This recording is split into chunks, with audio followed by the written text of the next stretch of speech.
Shalom, ya, Opa eksis kembali dengan dipimpin oleh kuasa ilahi Roh Kudus.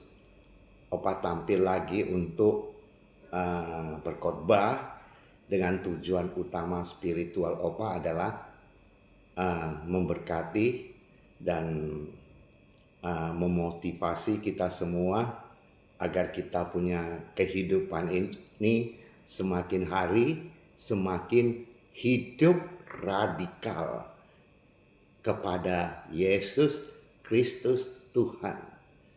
Yang dimaksud dengan hidup dengan radikal itu kan kita tahu kita ini terdiri tubuh, jiwa, roh. Ya, kalau orientasi kita ke roh yang di dalam hidup kita ini, itu adalah yang terpenting. Karena Yesus Kristus adalah roh.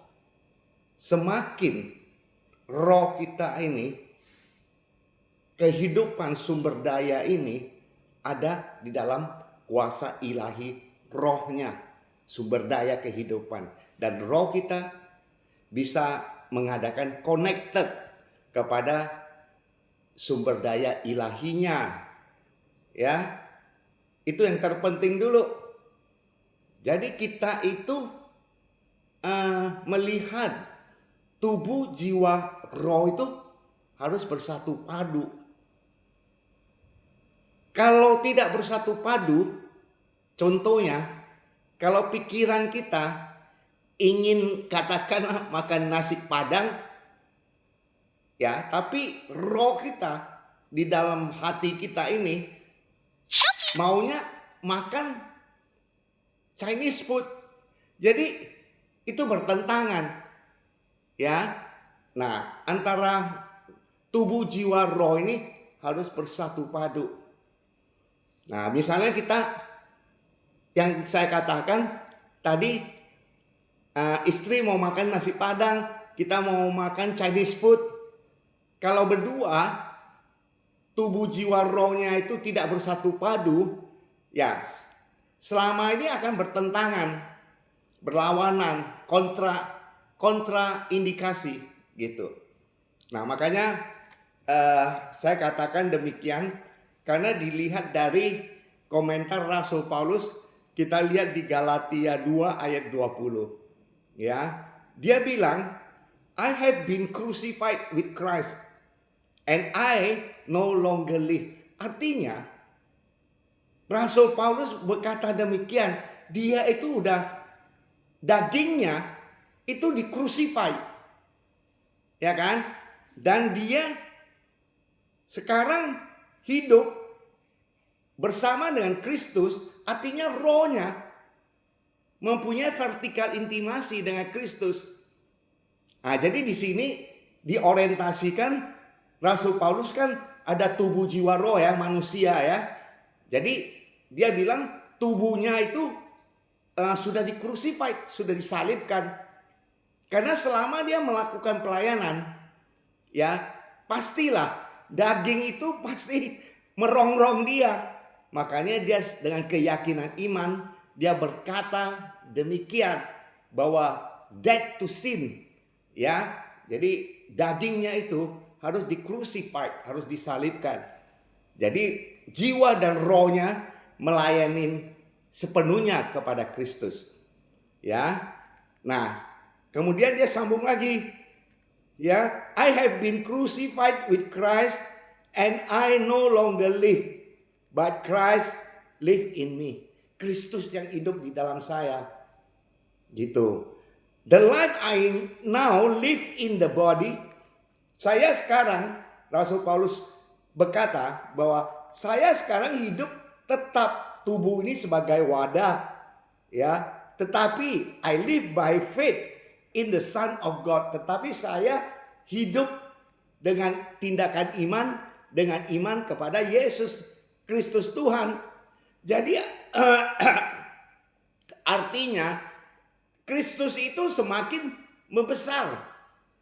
Ya, daging dia, Rasul Paulus semakin disalibkan. Demikian kita juga loh, saudara-saudari seimanku, daging kita harus disalibkan. Ya, kemudian Kristus itu semakin membesar karena Kristus itu adalah roh, sumber daya, sumber daya kehidupan di tempat yang maha tinggi dan sudah hidup di dalam roh kita. Karena waktu kita diciptakan seperti gambarannya, ya, kita itu dihembuskan dengan napas dari yang maha kuasa. Napas Allah Bapa surgawi ditiupkan, dihembuskan ke dalam kita. Ya, demikian sekarang kalau kita hidup, kita prioritaskan roh dulu. Karena kalau daging, dia selalu berusaha mempengaruhi dan merongrong.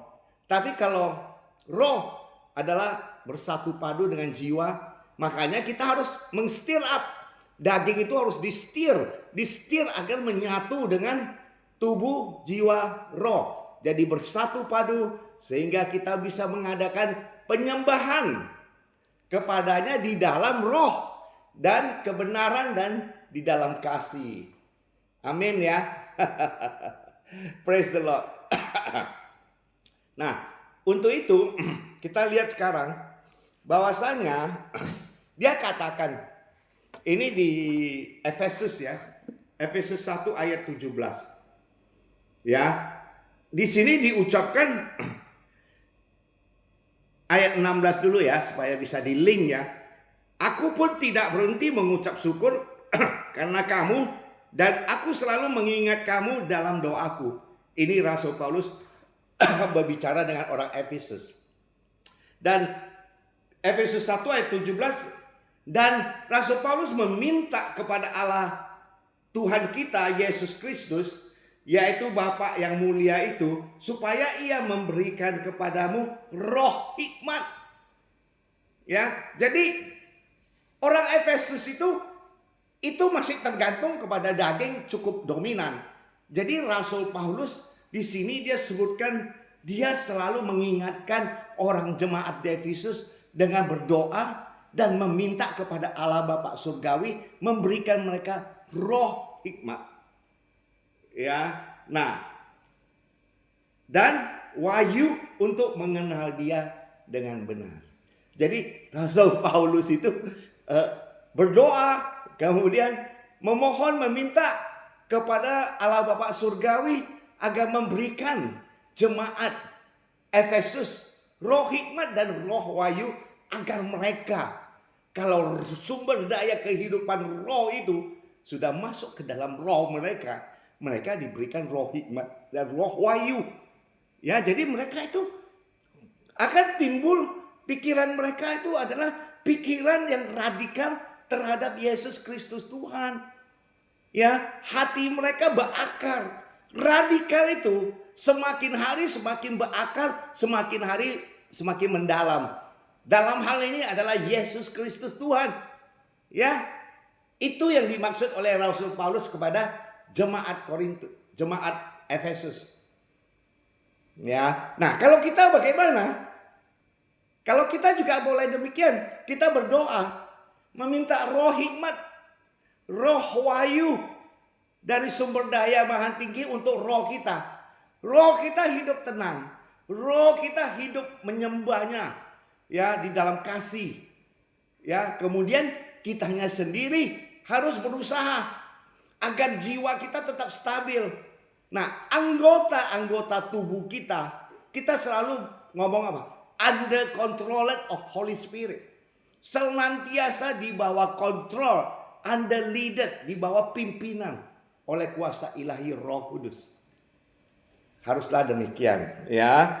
Nah, seterusnya saya sampaikan di sini, kalau kita udah demikian, kita hanya ada di Galatia 5 ayat 17 dan 18. Itu yang harus kita lakukan. Agar hadirat Roh Kudus itu tampil eksis signifikan loh. Jadi dalam setiap hal, di mana saja kita berada, ya, kuasa supernatural Allah Roh Kudus pun berada. Nah ini, jadi kita hidup dalam roh itu harus demikian. Jadi anggota tubuhku di-stir up, di-stir, dipimpin, dikontrol oleh Holy Spirit. Oh, kamu harus ini, melakukan tindakan iman begini ya, dalam setiap hal. Di dalam nama Yesus. Pengertianku adalah seperti demikian. Jadi aku berdoa untuk saudara-saudari seimanku agar peroleh kuasa ilahi roh, supernatural roh yang merupakan sumber daya kehidupan.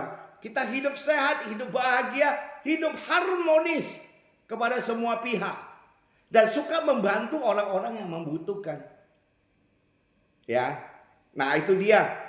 Harus ada pengertian yang radikal di dalam Yesus Kristus, hidup oleh roh, dipimpin oleh Allah Roh Kudus, dan kemudian tindakan iman untuk sebagai pelaku firman-Nya.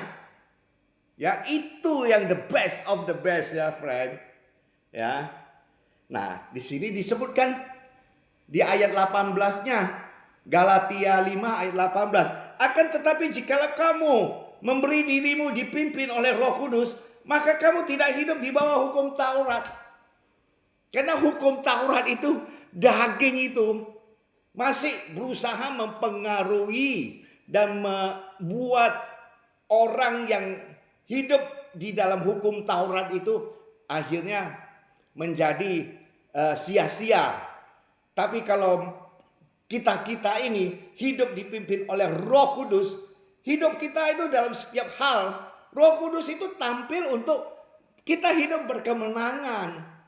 Ya, kita hidup berkemenangan, membuat kita ini menjadi sebagai anak-anak kerajaan terang, sebagai ambasador kerajaan terang. Jadi kita punya kegerakan ini mencerminkan Kristus. Ya, Kristus yang makin besar, kitanya yang makin kecil, dipimpin oleh rohnya Allah Bapa Surgawi. Holy Spirit, supernatural power is belong to us all. And hallelujah and amen.